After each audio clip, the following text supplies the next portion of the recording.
नमस्कार साथियों, मैं अरविंद सर आपके ज्ञान विविध के यूट्यूब ऑनलाइन चैनल में मैं फिर से आपका हार्दिक स्वागत करता हूं। हम अपनी पहली क्लास में बात की थी हड़प्पा सभ्यता की।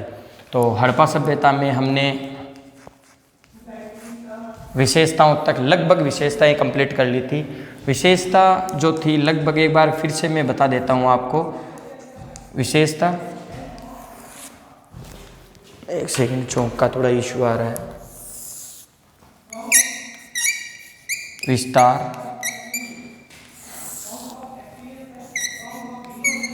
प्रमुख स्थल,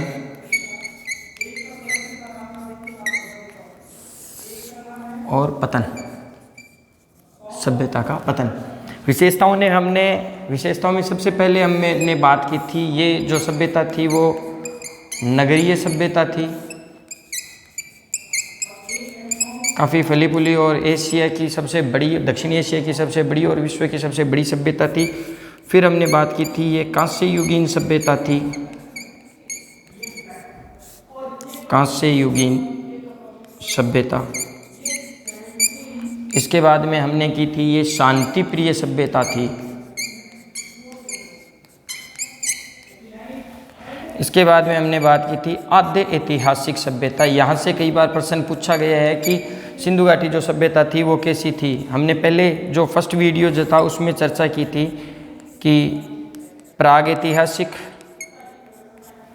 आद्य ऐतिहासिक और ऐतिहासिक।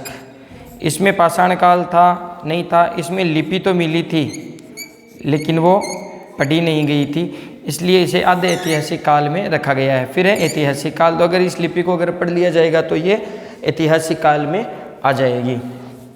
शांति प्रिय के बाद में बात आती है व्यापार प्रधान, हमने कर लिया था। व्यापार प्रधान था जब भी जो सभ्यताएं थी वो कृषि से संबंधित होती है, और कृषि या नहीं थी, ये व्यापार प्रधान थी। और व्यापार जो है वो जल और थल मार्ग से होता था, और व्यापार अंतर्राष्ट्रीय भी होता था और अपने राष्ट्रीय भी होता था। अब इसके बाद में बात करते हैं हम सामाजिक। समाज जो है वो मुख्यतः ये मातृसत्तात्मक था। मातृ देवी की पूजा, प्राकृतिक पूजा, पेड़ पौधे, जादू टोने, अंधविश्वास में ये विश्वास करते थे।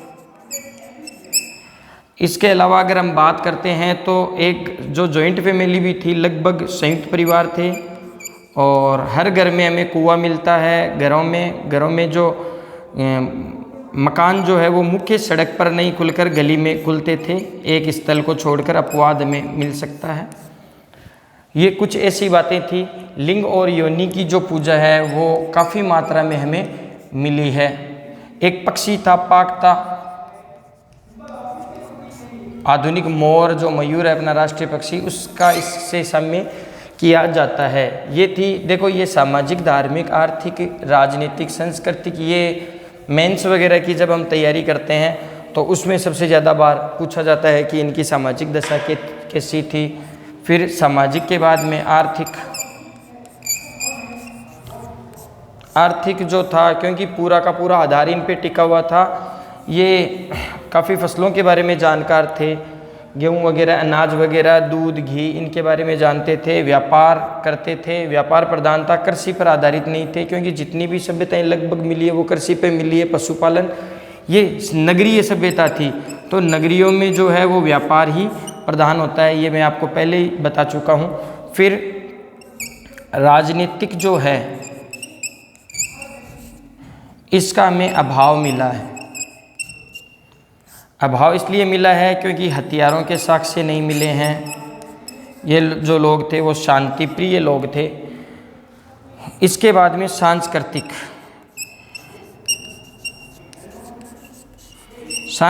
में देखो, मूर्तियाँ मिली है लेकिन मंदिर नहीं मिले हैं।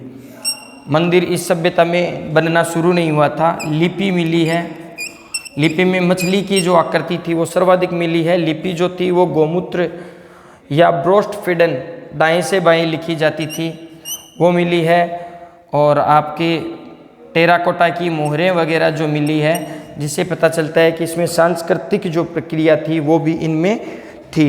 फिर धार्मिक,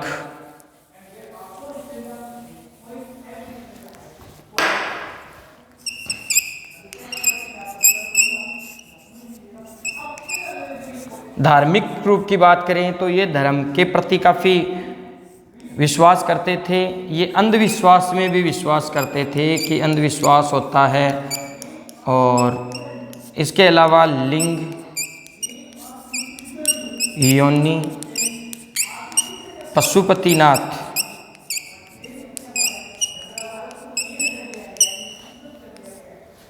जिन्हें मार्शल ने आद्य शिवा या प्रोटो शिवा कहा है। ये यहाँ से कुछ बेसिक से हमें बात थी जिसको हम ध्यान में रख लेते हैं। अपना मुख्य जो आधार है वो NCERT बेस रहता है। फिर बात करते हैं इस सभ्यता का विस्तार, कि भाई इस सभ्यता का विस्तार कितना था। वैसे तो अगर बात की जाए तो ये सभ्यता जो है वो लगभग 3 देशों में फैली हुई थी, अफगानिस्तान, भारत और पाकिस्तान। पहली बात तो ये है। दूसरी बात करते हैं तो ये जो सभ्यता है ये भारत के उत्तर पश्चिम भाग में है। दूसरी अगर हम बात करते हैं तो ये भारत के उत्तर पश्चिम भाग में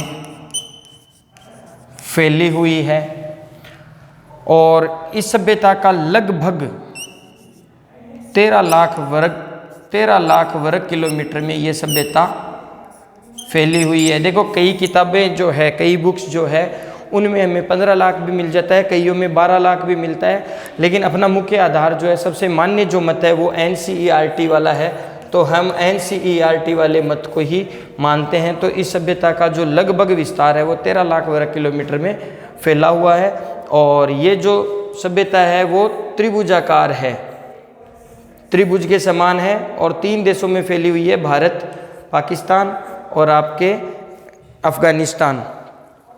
चलो आइए इसके विस्तार के बारे में थोड़ा सा विस्तार से हम अध्ययन कर लेते हैं। इस सभ्यता का जो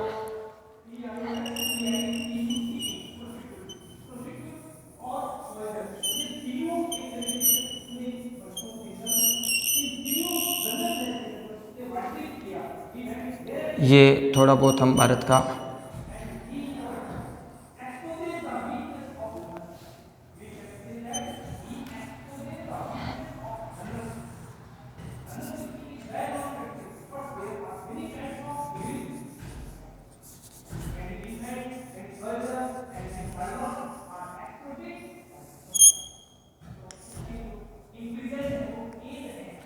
ये मान लीजिएगा अपना भारत है उस समय का,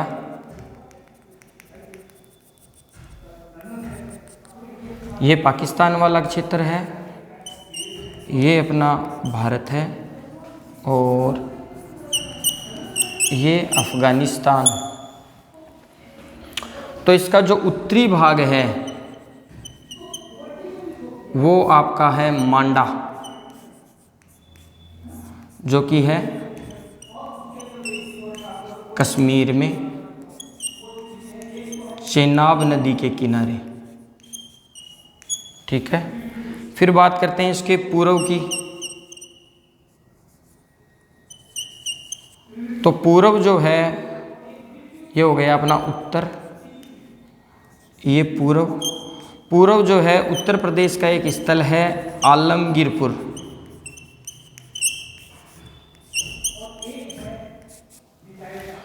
और ये है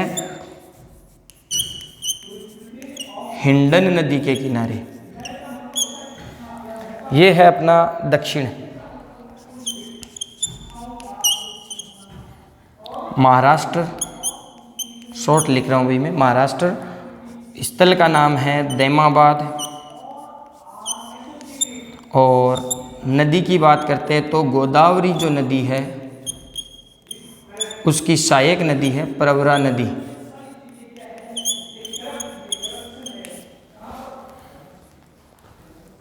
उत्तर हो गया अपना, दक्षिण हो गया, पूर्व और पश्चिम। पश्चिम है बलूचिस्तान।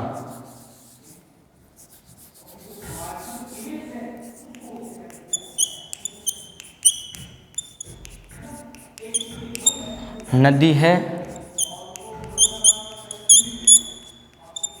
दास्क नदी। इसका आप स्क्रीनशॉट ले सकते हो।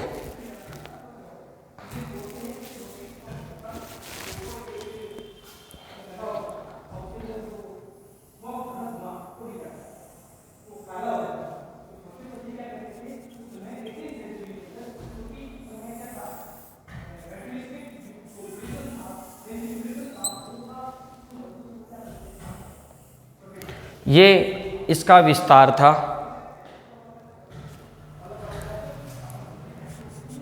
ये 1400 वर्ग किलोमीटर, 1400 वर्ग किलोमीटर। और ये वाला जो है वो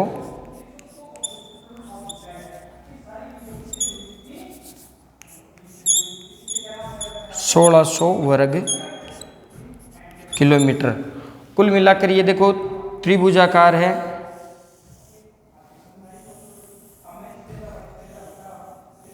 इसमें थोड़ी सी हम डिज़ाइन भर सकते हैं, डिज़ाइन कर सकते हैं। ये मेंस वगैरह में अगर हम ऐसा चित्र बनाते हैं तो हमें काफ़ी फ़ायदा मिलता है। कुल की बात करते हैं तो ये 13 लाख वर्ग किलोमीटर में फैली हुई है। उत्तर से दक्षिण तक इसकी लंबाई जो है वो 1400 वर्ग किलोमीटर है। और पूर्व से पश्चिम की बात करते हैं तो इसकी जो लंबाई है वो 1600 वर्ग किलोमीटर है। ये इसके प्रमुख जो स्थल वगैरह जो है वो है अफ़गानिस्तान में मात्र 2 ही स्थल है, मुंडीगाक और सोरतु घुई। ये अफ़गानिस्तान के स्थल हैं। अब पाकिस्तान की अगर हम बात करते हैं तो पाकिस्तान में हमें हड़प्पा,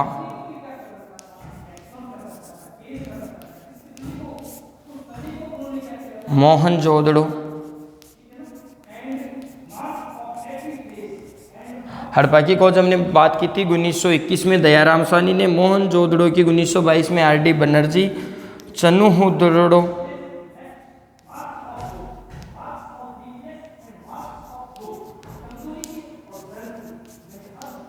इसकी खोज एन.जी. मजूमदार ने की थी, जिनकी हत्या डाकुओं द्वारा की जाती है। मुख्य कार्य पहले मेके महोदय करते हैं 1931 में, और फिर उत्खनन का कार्य करते हैं एन.जी. मजूमदार साहब करते हैं। डाकुओं ने इनको सोचते हैं कि भी इनके पास सोना है और इनकी हत्या कर देते हैं। आमरी, ये पूछते हैं कई बार, सिंध प्रदेश में है आमरी।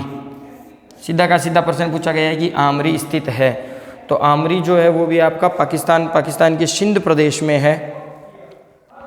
फिर आपका बालाकोट, जो अभी सर्जिकल स्ट्राइक हुई थी, वो भी पाकिस्तान में है, बालाकोट।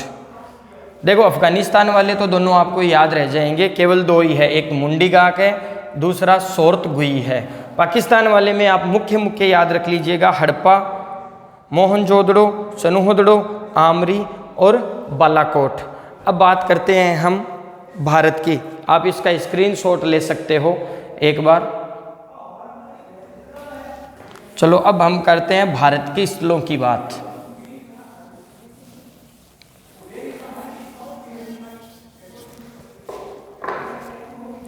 ये तो था इसका विस्तार। अब प्रमुख स्थलों में हमने एक बार चर्चा कर ली थी कि अफगानिस्तान में सिर्फ और सिर्फ अफगानिस्तान में 2 स्थल है।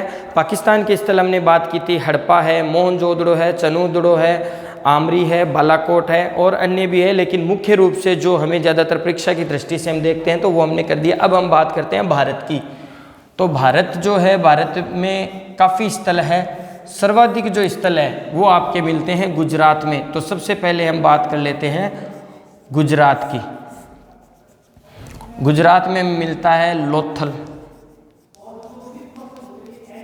धोलावीरा,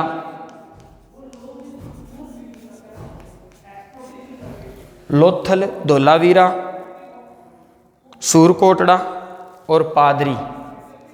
सूर कोटड़ा में घोड़े के साक्ष्य से मिले, भेड़ और घोड़े के साक्ष्य से मिले हैं भाई, की हड्डियों के साक्ष्य से मिले, और पादरी। इसके बाद में गुजरात का सटा हुआ राज्य है अपना राजस्थान। तो राजस्थान के मुख्य स्थल दो ही मानकर चलते हैं हम, एक तो सोंथी, दूसरा कालीबंगा, जिसका अर्थ होता है काले रंग की चूड़ियाँ। अमलानंद घोष ने इसकी खुदाई की थी। अब राजस्थान के जो सटा हुआ प्रदेश है वो है आपका हरियाणा। हरियाणा की बात करते हैं तो इसमें बनावली, मिठातल, यहाँ से हमें चांदी के मुकुट मिलते हैं। बनावली नालियों का अभाव था, यहाँ से चांदी के मुकुट मिलते हैं। और राखी गड्डी, भारत का, ये सीटेट का क्वेश्चन था भाई कि भारत का सबसे बड़ा जो स्थल है वो कौन सा है, तो भारत का सबसे बड़ा स्थल जो है हरियाणा का राखी गड्डी है। हरियाणा में हमें मिलते हैं बनावली, मिठातल, राखी गड्डी। और आपका अब आ गया पंजाब, हरियाणा के पास है पंजाब। पंजाब से हमें मिलता है, पंजाब से हमें मिल गया रोहिल और रोपड़, रोपड़ और रोहिल।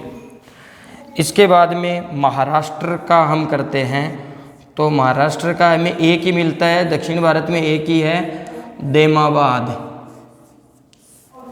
प्रमुख स्थल यहाँ पर है। अब एक बच गया आपका उत्तर प्रदेश वाला, तो उत्तर प्रदेश वाला हम यहाँ लिख लेते हैं।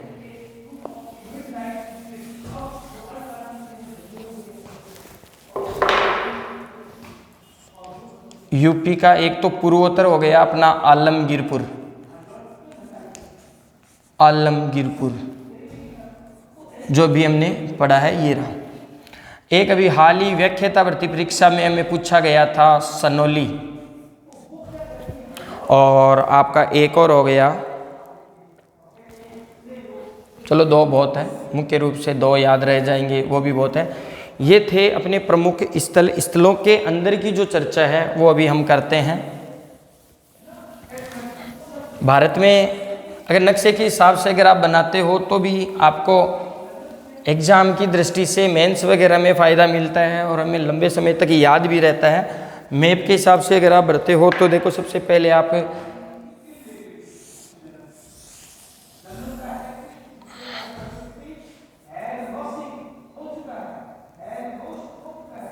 ये मान लो आपका भारत है। अब भारत में यहाँ पर तो एक ही आ गया देमाबाद जो महाराष्ट्र में है। यहाँ पे उत्तर प्रदेश में सनोली आ गया और आपका आलमगीरपुर आ गया। ये गुजरात वाला जो क्षेत्र है इसमें आपका आ गया धोलावीरा और लोथल। जम्मू कश्मीर में मांडा आ गया। ये पाकिस्तान वाले आ गए मोहनजोदड़ो, हड़प्पा, चनूजोदड़ो, आमरी। और उसकी हमने बात की थी, अफ़गानिस्तान में सिर्फ दो ही है, तो मुंडीकाक और सोरतगुई। अब हरियाणा जो है राजस्थान और हरियाणा, इनमें जो है राखी गड्डी है, बनावली है, मिठातल है, राजस्थान के सोंथी है और आपका कालीबंगा है। ये मुख्य हैं। तो आप मैप के हिसाब से भी इसे दर्शा सकते हो अपनी नोटबुक वगैरह में, ताकि आपको पढ़ने में और ज़्यादा सहूलियत रहे। अब हम बात कर लेते हैं जो मुख्य जो स्थल है, प्रमुख जो स्थल है उनमें कि भाई क्या क्या हमें मुख्य स्थल से हमें क्या क्या मिला है, कहाँ से क्या मिला है, जिसकी जानकारी हमें बराबर मिलती रहे, क्योंकि वहाँ से लगभग क्वेश्चन आते रहते हैं। तो सबसे पहले हम बात करते हैं इसमें आपका जो है हड़प्पा। हड़प्पा की अभी हमने बात की थी। हड़प्पा कहाँ पर है? पाकिस्तान में। खोज किसने की थी? राय बहादुर दयाराम साहनी ने। और कब की थी? 1921 में। खोज किसने की थी? 1921 में दयाराम साहनी कहाँ पर है? पाकिस्तान में। कई बार यूपीएससी क्वेश्चन पूछ चुकी है कि हड़प्पा स्थल है, सीधा का सीधा प्रश्न पूछ ली है। 2004 में आईएएस प्री का क्वेश्चन था कि हड़प्पा कहाँ है, तो हड़प्पा जो है वो आपका पाकिस्तान में है। खोज किसने की थी? 1921 में। और आपका क्षेत्र वर्तमान साहिवाल जिले में है, ये वर्तमान साहिवाल जिला। इसके बाद में नदी अक्सर पूछते हैं, तो नदी की बात करते हैं तो ये रावी नदी के तट पर है। रावी नदी के तट पर है। उत्खनन करता हमने बात की थी, कौन थे? राय बहादुर दयाराम साहनी। अब यहाँ से हमें मिलने वाली चीज़ें क्या क्या मिली है? देखो यहाँ से एक हमें प्रमुख चीज़ मिला है, कब्रिस्तान मिला है R37। एक कब्रिस्तान हमें मिला है R37। इसके बाद में मिली है एक विदेशी कब्र।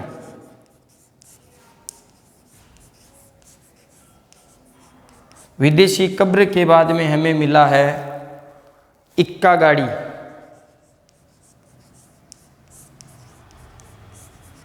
इक्का गाड़ी।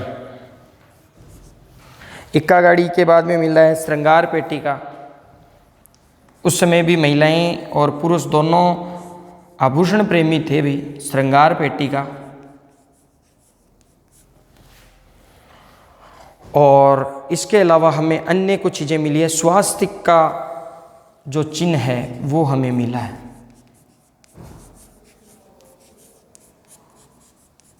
स्वास्तिक का चिन्ह।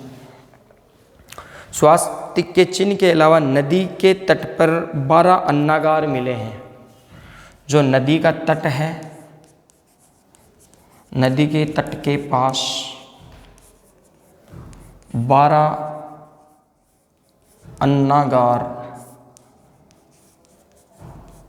मिले हैं, जो 2 लाइनों में हैं। 2 लाइनों में है।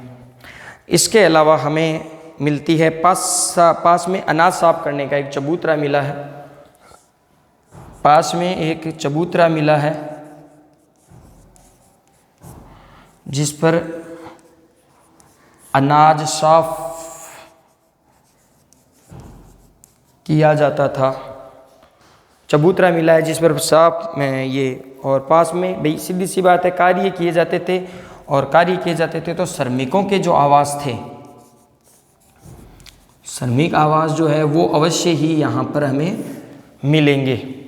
तो कब्रिस्तान R37 मिला है, विदेशी कब्र मिली है, इक्का गाड़ी मिली है, एक श्रृंगार पेटिका मिली है, स्वास्तिक चिन्ह जो है वो हमें मिला है।